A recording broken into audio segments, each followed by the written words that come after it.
Hare Hare Hare Rama Hare Rama Rama Rama Hare Hare Hare Krishna Krishna Krishna Hare Hare Hare Rama Rama Rama Hare Hare Hare Krishna Krishna Krishna Hare Hare Hare Rama Rama Rama Hare Hare Hare Krishna Krishna Krishna Hare Hare Hare Rama Rama Rama Hare Hare Hare Krishna Prabhuji. Hare Krishna Prabhuji. Hare Krishna Mataji. Hare Krishna అందరి భక్తులకి. Hare Krishna Prabhuji. Hare Krishna Prabhuji. Hare Krishna Prabhuji. Hare Krishna Prabhuji. Hare Krishna Mataji. Hare Krishna Prabhuji. Hare Krishna Prabhu. Hare Krishna. Hare Krishna Prabhuji. Hare Krishna Mataji. Pranam Prabhuji. Hare Krishna. Hare Krishna Mataji. Om Namo Bhagavate Vasudevaya. Om Namo Bhagavate Vasudevaya. Om Namo Bhagavate Vasudevaya. Om Namo Bhagavate Vasudevaya. Om Namo Bhagavate Vasudevaya. Om Namo Bhagavate Vasudevaya. Narayanam Namaskritya. Narayanam Namaskritya. Naram Chaiva Narottamam. Naram Chaiva Narottamam. Devim Saraswatim Vyasam. Devi Saraswatim Vyasam. Tato Jayam Udirayet. Tato Jayam Udidayet. Ashtaprayeshu Abhadreshu. Nashtaprayeshu Abhadreshu. Nityam Bhagavata Sevaya. Nityam Bhagavata Sevaya. Bhagavate Uttama Shloke. Bhagavate Uttama Shloke. Bhaktir Bhavati Naishtiki. Bhaktir Bhavati Naishruti. Srimad Bhagavatam Prathama Skandam Adhyayam 13వ శ్లోక 54. జితాసనో జితశ్వాసః. Jitasano Jitasvahasa. హృదషడింద్రియః. Pratyahritashayah. Hari భావనయా ధ్వస్త. Harivavanaya Dvajasa. రజః సత్వ తమో మలః. Rajahasastamo malaha. చిత ఆసనః. Jitasanaha. ఆసనమును నియమింపగలిగినవాడు. ఆసనమును నియమింపగలిగినవాడు. జిత శ్వాస జ్ఞానక్రియను జయింపగలిగినవాడు. జిత శ్వాసక్రియను జయింపగలిగినవాడు. ప్రత్యాహృత వెనుకకు మళ్ళించుట. వెనుకకు మళ్ళించుట. Shut 6. Shut 6. ఇంద్రియములను. ఇంద్రియములను. హరి దేవదేవుడైన శ్రీహరి. హరి దేవదేవుడైన శ్రీహరి. భావనయ నిమగ్నమై. ధ్వస్త జయించి. రజః రజోగుణము. రజోగుణము. సత్వ సత్వగుణము.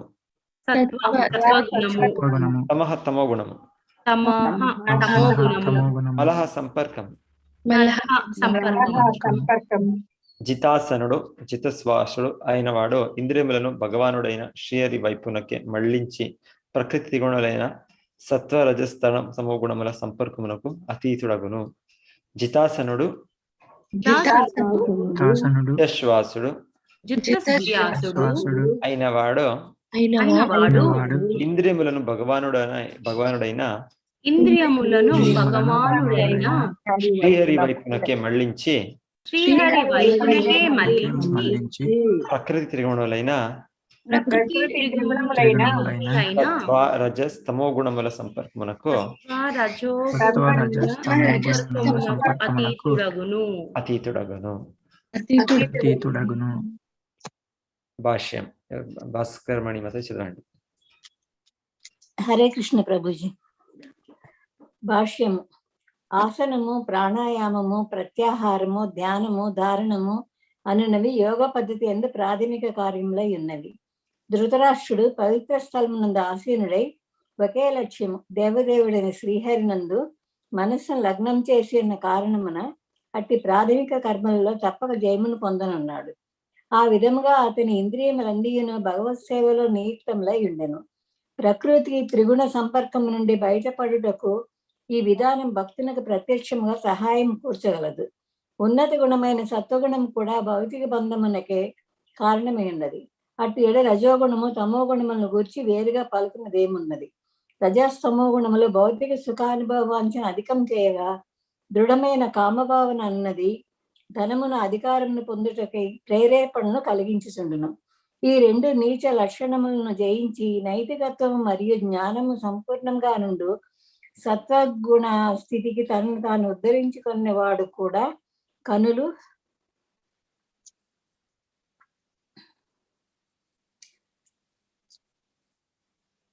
జిహ్వ నాసిక కర్ణము స్పర్శయనడి ఇంద్రియములను నిరోధింపజాలడు. కానీ పైన తెలిపిన రీతి శ్రీహరి పాద పద్మములకు తనను తాను అర్పించుకున్నవాడు త్రిగుణ ప్రభావం దాటి భక్తియుత సేవలో స్థిరుడు కాగలడు. అనగా భక్తి యోగం నందు ఇంద్రియములు ప్రత్యక్షముగా శ్రీకృష్ణ భగవాన్ని ప్రేమయుత సేవలో నియుక్తములగను. ఇది కర్తను భౌతిక కలాపములలో నియుక్తమగుట నుండి నిరోధింపగలదు. ఈ విధముగా ఇంద్రియములను భౌతిక సంపర్కం నుండి శ్రీకృష్ణ భగవాన్ని దివ్యమగు ప్రేమయుత సేవకు మళ్లించు విధానమే ప్రత్యాహారం అనబడును. ఈ విధానమే ప్రాణాయామం అనియు పిలువబడును. ఇదే అంతిమ సమాధి. సర్వ విధముల శ్రీహరిని సంతృప్తి పరచుడు ఎందు లగ్నమగుట ఎందు పరిసమాప్తి చెందగలదు. హరే కృష్ణ ప్రభుజీ. హరే కృష్ణ. విజ్ఞానాత్మని సంయోజ్య క్షేత్రజ్ఞే ప్రవిలాప్యతం బ్రహ్మణ్యాత్మానం ఆధారే ఘటాంబరం ఇవాంబరే విజ్ఞాన స్వరూపము ఆత్మని బుద్ధి యందు సంయోజ్య సంపూర్ణముగా లయము చేసి క్షేత్రజ్ఞే జీవుని విషయమున ప్రవిలాప్య లయము నొందించి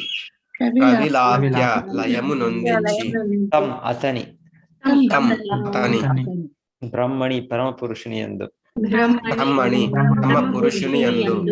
ఆత్మానం శుద్ధ జీవుడు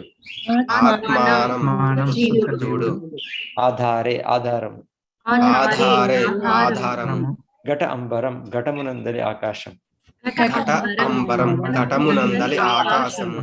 ఇవ వలె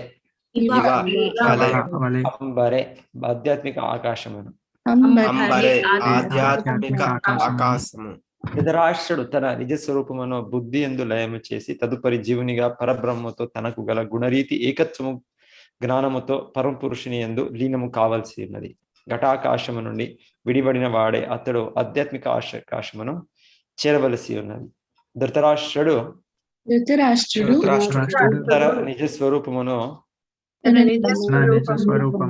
బుద్ధి యందు లయము చేసి తదుపరి జీవునిగా పరబ్రహ్మముతో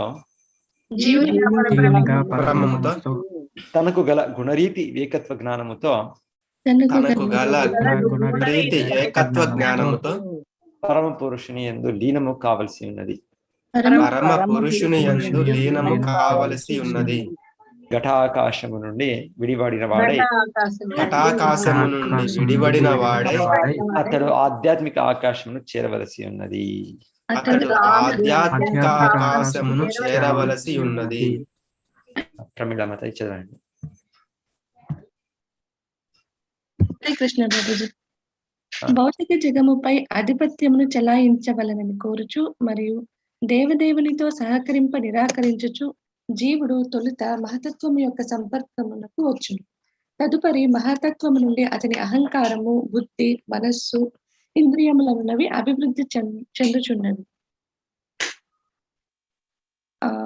అభివృద్ధి చెందుచున్నవి. ఇవియే అతని నిజ స్వరూపమును కప్పివేయుచున్నవి. యోగ పద్ధతి ద్వారా ఆత్మానుభూతి యందు స్వస్వరూపము అనుభూతమైనప్పుడు జీవుడు పంచస్థూలాంశములను మనోబుద్ధులనడి సూక్ష్మాంశములను తిరిగి మహతత్వమునందే లయము గావించి నిజ స్థితికి అరుదించవలెను. ఆ విధముగా మహతత్వపు బంధముల నుండి బయటపడి అతడు పరమాత్మ యందు లయము కావాలి. అనగా జీవుడు తాను గుణరీత్యా పరమాత్మనకు అభిన్నుడనని తెలుసుకొనగలిగి తన శుద్ధ ఏకత్వ జ్ఞానము ద్వారా భౌతిక ఆకాశమును దాటి శ్రీకృష్ణ భగవానుడి దివ్యముగు ప్రేమయుత సేవలో నియుక్తుడు కాగలడు. అత్యున్నతమైన పూర్ణ ఆధ్యాత్మిక రూపమును బడయుట అనగా ఇదియే. భగవానుడు మరియు విదురుని కరుణచే ధృతరాష్ట్రునకు అది లభించెను. విదురునితో సన్నిహిత సాంగత్యము ద్వారా భగవానుని కరుణ ధృతరాష్ట్రునకు వసగబడెను. అటు పిమ్మట అతడు వాస్తవముగా విదురుని ఆదేశమును పాటించినంతటా పూర్ణత్వ స్థితిని బడియుటకై భగవానుడు అతనికి సహాయమును వసగెను. శ్రీకృష్ణ భగవాను శుద్ధ భక్తుడైన వాడు భౌతిక ఆకాశమునందలి ఏ లోకమునందునూ జీవింపడు. అలాగుననే భౌతిక మూలకములతో సంపర్కము ఉన్నట్లుగాను అతడు భావింపడు. భగవానుడి సంకల్పముతో ఏకీభూతమగు ఆధ్యాత్మిక భావనతో పూర్ణుడై ఉండడి కారణమున అతని నామమాత్ర భౌతిక దేహము అస్తిత్వరహితమే అయి ఉన్నది. ఈ విధముగా అతడు మహతత్వము యొక్క సంపర్కము నుండి శాశ్వతముగా ముక్తుడై ఉన్నాడు. భక్తియుత సేవా ప్రభావమున సప్త అచ్చాదనలకు పరునిగా నిలిచి అతడు సదా ఆధ్యాత్మిక ఆకాశమునందే వసించును. బద్ధ జీవులందరూ ఈ ఆవరణల యందే నిలిచి ఉండగా ముక్త జీవుడు అట్టి ఆవరణకు అతీతుడై ఉండును. హరే కృష్ణ ప్రభు. హరే కృష్ణ.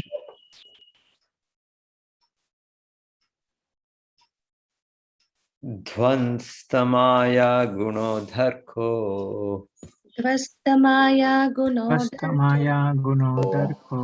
నిరుద్ధ కరుణాశయః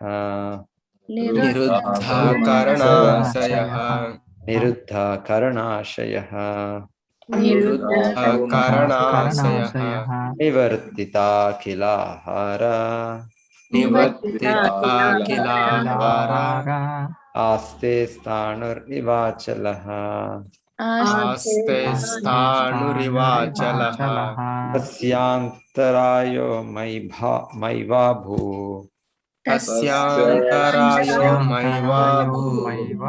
సన్యస్తాఖిల కర్మణః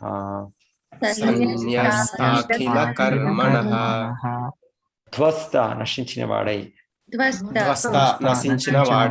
మాయా గుణ ప్రకృతి గుణములు ఉదర్కః పరిణామములు నిరుద్ధ నిరోధించి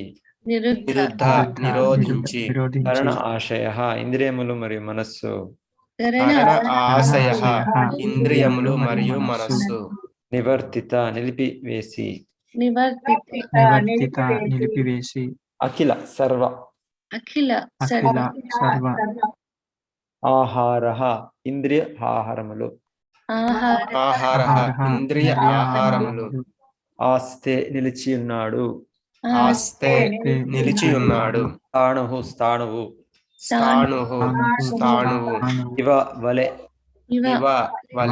అచలః నిశ్చలత్వము తస్య అతని అంతరాయః అంతరాయములు మాయేవ ఏనాడును అట్లు కాదు అభూ కావలెను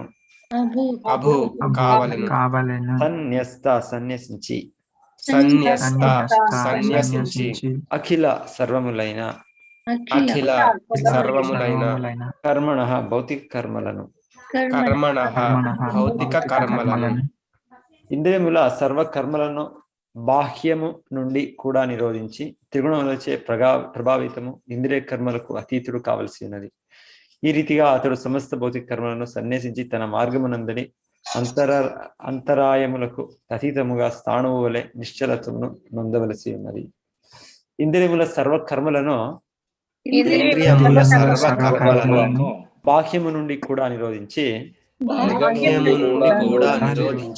త్రిగుణములచే ప్రభావితముగు ఇంద్రియ కర్మలకు అతీతుడు కావలసి ఉన్నది. ఆ రీతిగా అతడు సమస్త భౌతిక కర్మలను సన్యసించి తన మార్గమునందలి అంతరాయములకు అతీతముగా స్థాణువు వలె నిశ్చలత్వము నొందవలసి ఉన్నది. భాస్కరే ప్రభుజీ చదవండి. హరే కృష్ణ ప్రభుజీ. భాష్యము. యోగ పద్ధతి ద్వారా ధృతరాష్ట్రుడు సర్వ విధములైన భౌతిక కర్మ ఫలములకు అతీత మగ స్థితిని సాధించినాడు. త్రిగుణ ప్రభావము పూరింపబడినటువంటి భోగాభిలాషకు జీవుని బలి చేయను. కానీ యోగా విధానం ద్వారా మనుజుడు మిథ్య భోగానుభవం నుండి తప్పించుకొనగలడు. ప్రతి ఇంద్రియము కూడా తన ఇంద్రియార్థమును వెతుకుటయందే సదా లగ్నమై ఉండుట వలన బద్ధజీవుడు అన్ని వైపుల నుండి కబలించి వేయబడుచున్నాడు. తత్కరమున ఏ యత్నము నందు అతడు స్థిరత్వమును పొందు అవకాశము లేదు. తిరిగి గృహమునకు తీసుకొని వచ్చడి యత్నము చే పద్ధతండ్రిని కలత పెట్టరాదని ధర్మరాజు నారదునిచే ఉపదేశించబడుచున్నాడు. ఏలైనగా అతడు ఇప్పుడు భౌతికాకర్షణకు పరమై ఉన్నాడు. ప్రకృతి త్రిగుణములకు వివిధులైన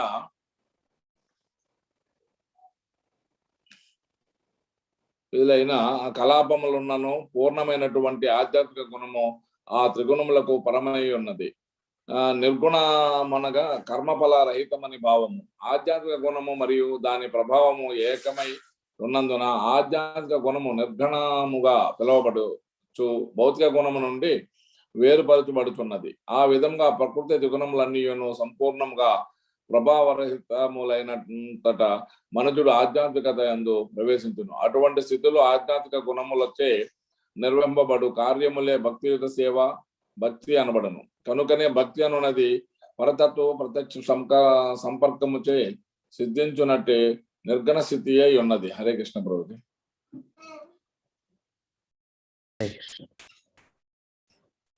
ఓం జ్ఞానతిమిరాంధస్య జ్ఞానాంజనశలాకయా చక్షురున్మిలితం యేన తస్మై శ్రీగురవే నమః. నమో ఓం విష్ణుపాదాయ కృష్ణపృష్ఠాయ భూతలే శ్రీమతే భక్తివేదాంత స్వామినితి నామినే. నమస్తే సారస్వతే దేవే గౌరవాణి ప్రచారిణి నిర్విశేష శూన్యవాది పాశ్చాత్య దేశతారిణి. जय श्री कृष्ण चैतन्य प्रभु नित्यानंद श्री अद्वैत गदाधर श्रीवासदि गौर भक्तवृंद. हरे कृष्ण कृष्ण कृष्ण हरे हरे हरे राम राम राम हरे हरे. సో ధృతరాష్ట్రుడు అభ్యాసం ద్వారా ఎలా పరిపూర్ణత పొందుతారు అని చెప్తుండేది. వాళ్ళు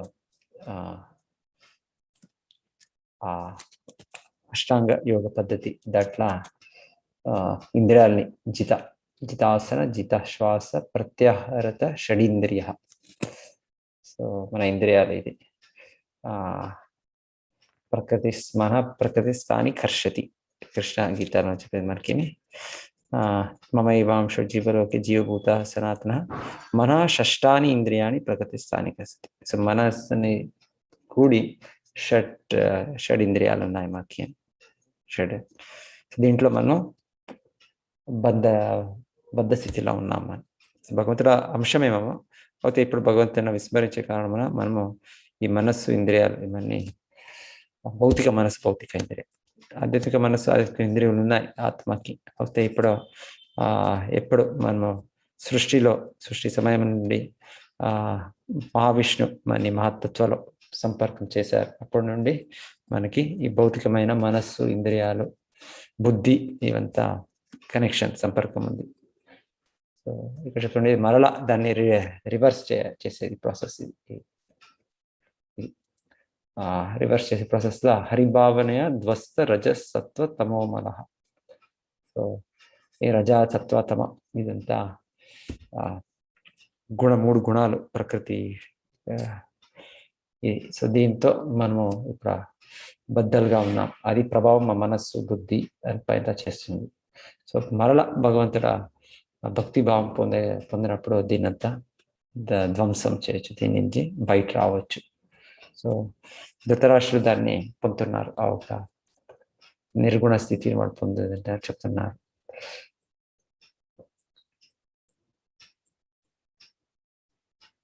సో ఇక్కడ కూడా స్పష్టంగా చెప్తుండేది, అది ఎలా సాధ్యమవుతుంది? హరిభావన, భగవంతుడి పైన మనస్సు చేసేదాన్ని చేసి సాధ్యమవుతుంది.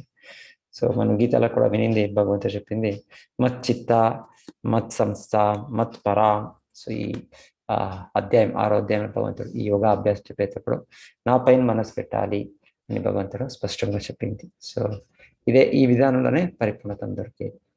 ఈ దీంట్లో కూడా ఈ అష్టాంగ యోగ విధానంలో కూడా శ్రీకృష్ణుడి పైనే మనస్సు లగ్నం చేయాలి.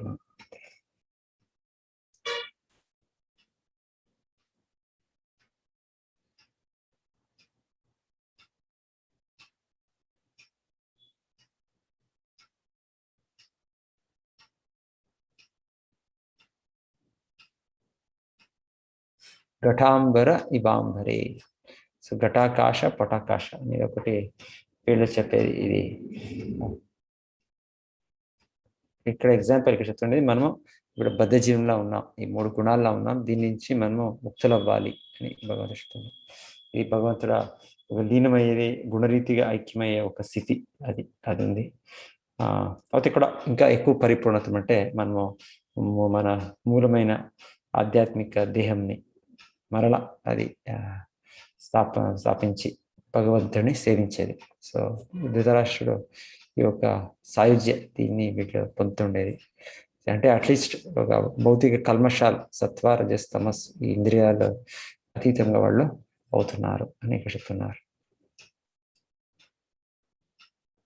ధృతరాష్ట్రుడు తన నిజస్వరూపమును బుద్ధి యందు లయము చేసి తదుపరి జీవనిగా పరబ్రహ్మతో జనకు గల గుణరీతి ఏకత్మ జ్ఞానంతో పరమపురుషుని యందు లీనం కావలసినది.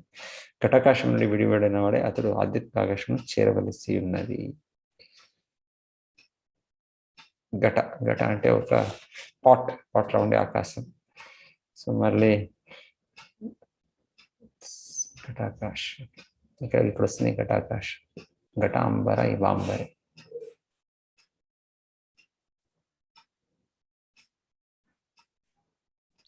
అలా ఎందుకన్నారు ప్రభు ఘటాకాశం అని? కాదు, అది ఆకాశము, ఇక్కడ ఘట అంటే ఒక పాట్లో ఉంది. సో ఇక్కడ మన బాడీ, మన దేహంలో ఉన్నాము అంటే బద్ధ జీవనంలో ఈ సత్వగుణ, రజోగుణ, తమోగుణ ప్రభావంతో మనం దీంట్లో ఐడెంటిఫై చేసుకున్నాము, గుర్తు చేసుకున్నాము. సో దీని నుండి మేము ఈ గుర్తు చేరాదు దీని నుంచి. ఇది మన బద్ధ స్థితి అని మేము తెలుసుకొని దీని నుంచి ముక్తులు అవ్వాలి. సో ఘటాకాశ్. సో అంటే ప్రభుజీ ఇప్పుడు పగిలిపోయే కుండతో మన దేహాన్ని పోల్చారు. అవును, దాన్ని పోలిస్తున్నారు ఇక్కడ. పగిలిపోతుంది, కుండ మట్టితో చేస్తారు కాబట్టి ఆ మట్టిలో కలిసిపోతుంది కాబట్టి అదే విధంగా మన దేహం కూడా మట్టిలో కలిసిపోతుంది. మహత్తత్వాల ఇది ఇదే అవుతుంది అని ఇక్కడ అలా చెప్తున్నారు ఇక్కడ. తర్వాత మహత్తత్వాల వాళ్ళు ఇదైనాక వాళ్ళు ముక్తులై వాళ్ళు శుద్ధ ఆత్ముడుగా వాళ్ళు బ్రహ్మ జ్యోతిలా ఒక దీనిగా లీనంగా ఉంటారు. అది బ్రహ్మజ్యోతి అనేది కూడా భగవంతుడు ఒక దివ్య దేహ కాంతి అది. సో దాంట్లో ఒకటిగా ఇది సన్నివేశం ఇది చెప్తుండేది. సో దీంట్లో కూడా ఈ నిరాకారవాదిలు ఎక్కువగా ఇదే పర్ఫెక్షన్, ఘటాకాశ్, పటాకాశ్ వచ్చిపోయి. సో ఇప్పుడు మేము బద్ధ స్థితిలో ఉన్నాము, మనం ఆకాశంతో ఒకటైపోతే అయిపోయింది మనది. అయితే అంతేకాక నిజ స్వరూపంలో ప్రతి జీవుడు భగవంతుడు నిత్య సేవకుడు. ఆ సేవాభావం అది మనకి మన నిజ స్వరూపం అది ఇంకా అది పరిపూర్ణత్వం. అది అంటే ప్రభు మనం చూడగలిగినంత మేర చూసేది అనే పరిమితిలో ఉన్నదనా అర్థం? ఏంటి మరి అంటే మనకి లిమిట్స్ ఉంటాయి కదా మన ఈ శరీరానికి, ఆ లిమిట్స్ లో ఉండేటంత వరకు చూడగలిగిన ఆకాశం అని అర్థమా? ఎందుకంటే నాకు ఇది సందేహం అండి. అంటే ఘటం అంటే ఒక ఆకారం కొంతవరకే కదా లిమిట్ ఉంటుంది, ఆ లిమిట్ లోంచి కనిపించేటంతటి ఆకాశము అనే అర్థమా? ఘటాకాశం నుండి విడిపోయిన అతను ఇంగ్లీష్ లో ఏముంది ఇట్లా అంటే చిన్నదైన ఆకాశం ఇది రిఫ్లెక్షన్ అంటారు కదా ప్రభుజీ. మన ఎంత ఆధ్యాత్మిక దానికి రిఫ్లెక్షన్ చాలా తక్కువ ఉంటుంది కదా, అందుకే పార్ట్ తో పోల్చినట్టున్నారు. అంటే అంత సైజ్ లో చిన్నగా ఉండే. Okay, correct. Being freed from the black sky will have to rise to the correct spiritual sky అని చెప్తాను. అవును, పరిమితుల నుంచి అపరిమితానికి వెళ్ళాలి అని చెప్తుండేది. అవును ప్రభు. హరే కృష్ణ. ఆధ్యాత్మిక గగనానికి చేరాలి. ఎస్, ఘటాకాశం నుండి విడిపడి నుండి అతడు ఆధ్యాత్మిక ఆకాశంలో చేరవలసి ఉన్నది. ఎస్,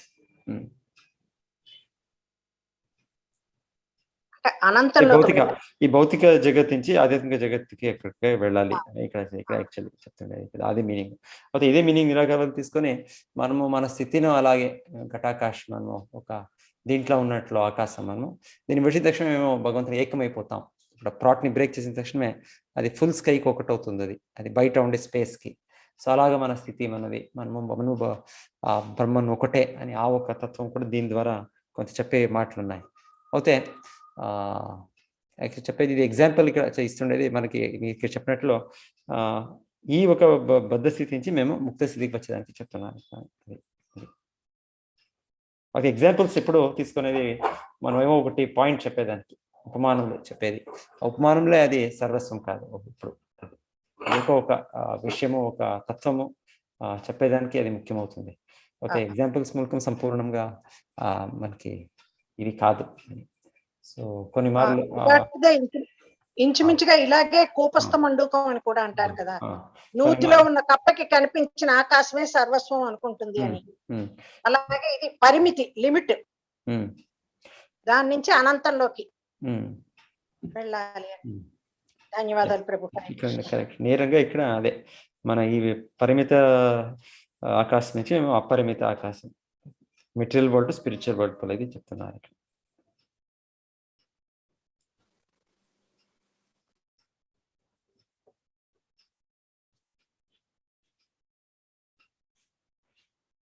సో భౌతిక జగంపై ఆధిపత్యం చెలాయింపవలసిన కోరుచు మరియు దేవదేవునితో సహకరింప నిరాకరించు జీవుడు తొలుత మహత్తత్వం యొక్క సంపర్కమునకు వచ్చును. తదుపరి మహత్తత్వం నుండి అతని అహంకారం, బుద్ధి, మనసు, ఇంద్రియములన్నవి అభివృద్ధి చెందుచున్నవి. ఇవే అతని నిజస్వరూపమును కప్పివేయుచున్నవి. యోగ పద్ధతి ద్వారా ఆత్మానుభూతి స్వస్వరూపము అనుభూతమైనప్పుడు ఆ జీవుడు పంచస్థూలాంశములను మనోబుద్ధులు నేడి సూక్ష్మాంశాలను తిరిగి మహతత్వమునందే లయము గావించి స్థితికి అరుదించబడును. ఆ విధముగా మహతత్వం బంధువుల నుండి బయటపడి అతడు పరమాత్మ యందు లయము కావలెను. అనగా జీవుడు తాను గుణరీత్య పరమాత్మకు అభిన్నుడనని తెలుసుకోనిగలిగా తన శుద్ధ ఏకత్వ జ్ఞానం ద్వారా భౌతిక ఆకాశము దాటి శ్రీకృష్ణ భగవాని దివ్యముగు ప్రేమయుక్త సేవలో నిత్యుడు కాగలడు. అత్యున్నతమైన పూర్ణ ఆధ్యాత్మిక రూపమును బడయుట అనగా ఇదియే. భగవాని మరియు విదురుని కరుణచే ధృతరాష్ట్రునికి అది లభించింది. విదురునితో సన్నిధి సాంగత్యం ద్వారా భగవాని కరుణ ధృతరాష్ట్రునికి ఒసగబడను. అటు పిమ్మట అతడు వాస్తవముగా విదురుని ఆదేశమును పాటించినంతటా పూర్ణ దృష్టిని బడయుటకై భగవానుడు అతనికి సహాయం వసగాడు. Okay, correct. మాతో చెప్పింది కరెక్ట్. ఇక్కడ ఆధ్యాత్మిక మెటీరియల్ దీన్ని స్కై, దీన్ని విడిచి మా స్పిరిచువల్ స్కై వెళ్ళేది. ఇది నేర అర్థం యాక్చువల్లీ. దీంట్లో ఇంకేమి దీంట్లో ఉపమానం ఏం లేదు దీంట్లో. ఎస్,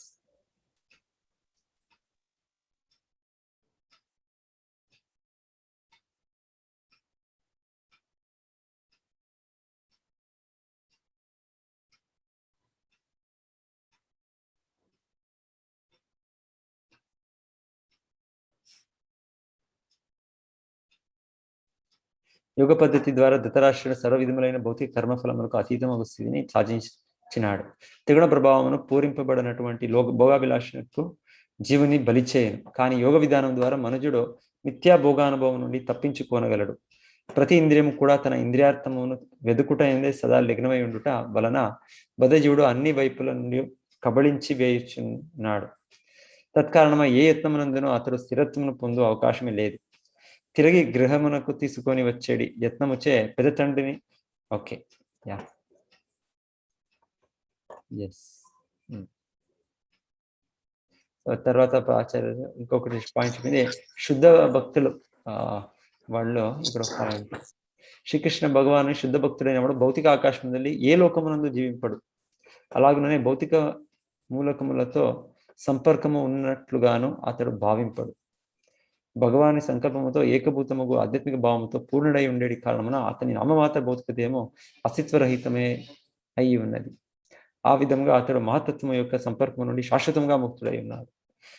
జీవన్ముక్త అని చెప్పి భక్తియుక్త సేవ ప్రభావమున సప్త ఆచ్ఛాదనలకు పరునిగా నిలిచి అతడు సదా ఆధ్యాత్మిక ఆకాశం నందే వసించు. బద్ధ జీవులందరూ ఈ ఆవరణల ఎందే నిలిచి ఉండగా ముక్త జీవుడు అట్టి ఆవరణక అతీతుడై ఉండును. సో ఇది భక్తుడు, శుద్ధ భక్తుడు చెప్తున్నది. శుద్ధ భక్తుడు వాళ్ళు 3 గుణాల అధిగమించండి భక్తుల స్థితి చెప్తున్నది. స్థితప్రజ్ఞ వాళ్ళు ఈ భౌతిక జగత్లో ఉంటేనో వాళ్ళు దీని నుంచి పరంగానే ఉన్నారు. ఆ భక్తుల స్థితి చెప్తుంది. ఎలా సాధ్యమవుతుంది? వాళ్ళు కంటిన్యూస్ నిరంతర వాళ్ళు భగవంతుడు భక్తి సేవా కార్యాల ద్వారా వాళ్ళ స్టేజ్కి వస్తారు.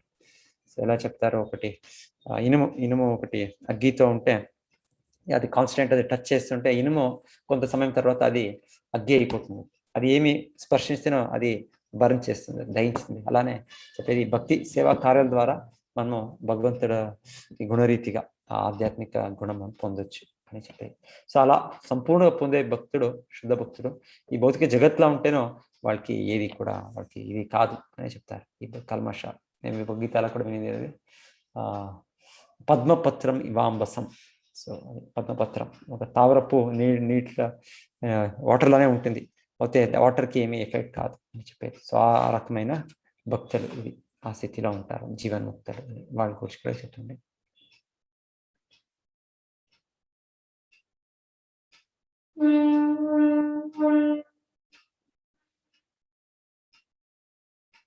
హరే కృష్ణ. హరే కృష్ణ. హరే కృష్ణ. హరే కృష్ణ ప్రభుజీ, ధన్యవాదాలు. హరే కృష్ణ. హరే కృష్ణ. హరే కృష్ణ ప్రభుజీ. హరే కృష్ణ. హరే కృష్ణ ప్రభుజీ. ధన్యవాదాలు. హరే కృష్ణ. హరే కృష్ణ ప్రభుజీ. హరే కృష్ణ మాతాజీ. హరే కృష్ణ ప్రభుజీ. ప్రభుజీ ఘటాకాశం గురించి మనకి 13వ అధ్యాయం క్షేత్రజ్ఞానంలో కూడా వస్తుంది కదా ఒకేసారి. అంటే లిమిటెడ్ గా చూస్తాం మనం. యాక్చువల్ గా ఆకాశం అపరిమితం, కానీ ఆ కుండలో మనం ఓన్లీ లిమిటెడ్ గా చూస్తాము. అలాగే జీవాత్మ కూడా ఏదైతే పరమాత్మ గురించి ఆలోచిస్తుందో అది అనంతం, గాని మనం జస్ట్ ఆ కుండలో ఎంత రిఫ్లెక్షన్ ఉందో ఆకాశం అంతే అని ఎలా అనుకుంటామో